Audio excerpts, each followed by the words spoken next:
Fala Vascaíno, fala Vascaína, você torcedor do Vasco, espalhados de norte a sul do Brasil, você torcedor do Vasco que nos acompanha, espalhados por todo o mundo, saudações vascaínas a todos vocês.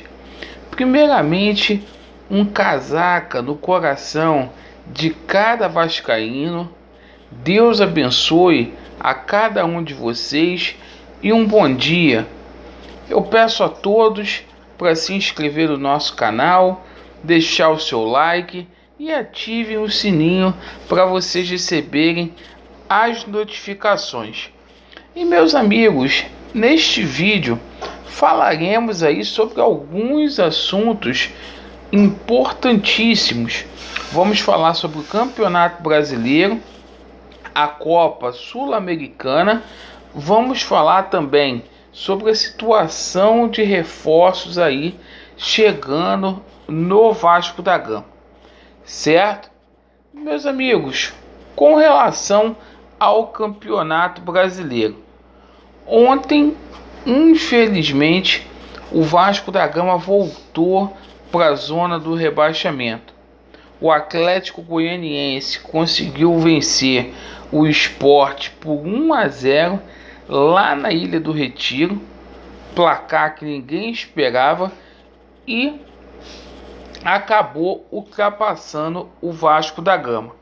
O Vasco então se encontra na 17ª colocação no Campeonato Brasileiro, o que torna aí uma obrigação vencer o Ceará jogando aqui no estádio de São Januário no próximo final de semana. Mas momentaneamente a gente vira a chave, a gente pensa na Copa Sul-Americana, até porque a Copa Sul-Americana é uma competição que dá para o Vasco chegar muito longe aí este ano. É uma competição a qual permitiu o Vasco da Gama ter uma chave aí, de certo modo, tranquila, e eu estou confiante. O Vasco da Gama ontem entregou a relação de atletas para a Conmebol e o Vasco fez 3 mudanças nesta listagem aí. O Vasco da Gama retirou o Gabriel Saulo para colocar o Léo Matos, que vai jogar com a camisa 35. O Vasco da Gama retirou o Guilherme Paredes, que não está mais no Vasco da Gama, voltou para o seu clube argentino, e colocou o Gustavo Torres, que vai jogar com a camisa 37. E o Breno também foi retirado aí da relação para poder colocar o Jadson, recém-contratado, junto ao Portimonense, né? Então o Vasco fazendo aí essas 3 substituições. Hoje o Ricardo Sapinto deve confirmar aí a equipe do Vasco da Gama. Não adianta a gente ficar aqui especulando aqui quem vai a campo ou não. Melhor aguardar o Ricardo Sapinto se manifestar com relação a isso aí. Certo mesmo que o Vasco vai ter mudanças aí, principalmente nas laterais.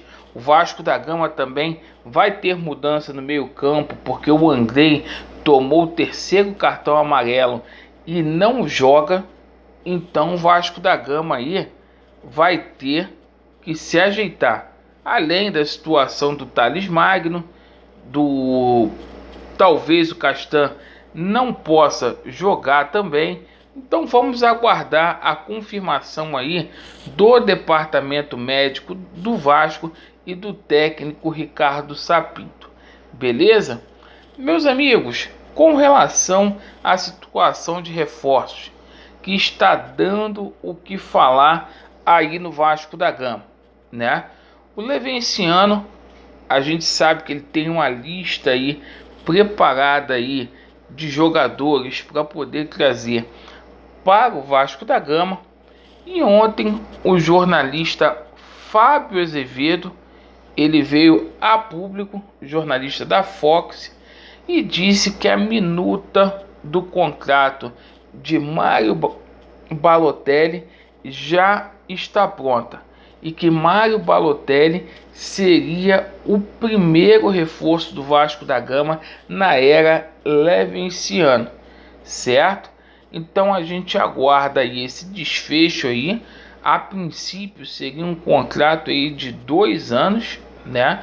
Para o Balotelli ganhar R$800 mil por mês, um investimento que é impactante, sim, né? Isso até está gerando ciúme aí por parte de empresário de Germancano, conforme ele falou ontem. Mas é o seguinte, o Vasco da Gama precisa de bons atletas. Acho que é uma contratação aí que vale a pena, uma contratação aí que é muito boa, porque o Balotelli pode ser útil tanto para o marketing do Vasco como para dentro de campo, né? Então, segundo aí mais um jornalista informando, Mário Balotelli é jogador do Vasco da Gama. Aguarda aí a posse do Levenciano no dia 19 para poder chegar aqui no Rio de Janeiro, vestir a camisa do Vasco da Gama e nos dar alegria. E ontem, mais uma vez, né, foi dito que Sirdorf também vem para trabalhar aqui no Vasco da Gama, reafirmando aquilo que a gente divulgou aqui no nosso canal em primeira mão. Ele vem para ser também diretor de futebol, o Sirdorf, né? Um jogador que a gente conhece bem, né? Que virou treinador e hoje faz um trabalho muito bonito aí. Trabalhou até no Atlético Paranaense, né? Faz um trabalho muito bonito aí fora das 4 linhas. Então a gente se reforçando aí com nomes de respeito, e o Vasco da Gama poderá sim usar esses jogadores aí para o restante da Copa Sul-Americana. E a situação do Benítez também está aí muito bem encaminhada, faltando que o Levin fazer essa transição, que pelo visto não vai ser feita, porque o Campelo não abriu as portas do Vasco da Gama, mas está muito bem encaminhada a situação aí do nosso Benítez, certo? Então, relativamente boas notícias aí para o torcedor do Vasco da Gama, certo? Estamos juntos, meus amigos, e a verdade prevalecerá. Valeu, Vasco neles. Abraço.